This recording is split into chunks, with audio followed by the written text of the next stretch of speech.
In this video, I'm going to show you how to play YouTube music in the background on mobile. Open the YouTube Music app. Let's play some music from here. If we close the app now, you can see that the music stops playing. If we open the app again, you can see a pop-up suggesting trying YouTube Premium. So basically, it means you have to pay for the music to play in the background. But there is a trick to achieve it for free. Open the Google Chrome web browser. In the search bar, search for YouTube Music. So what we are doing is opening the web version of YouTube Music. Now press and hold the YouTube Music website. In the pop-up, tap on Open in New Tab. Now go to the tab you just opened. In the top right corner, tap on the three-dot icon. In the right side menu, turn on the Desktop Site option.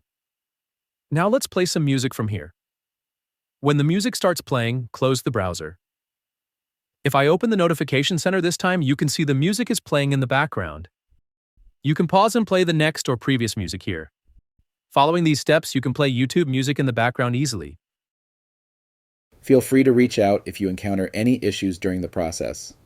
If this video helps you out, please leave a like and subscribe. Comment below if you have any questions.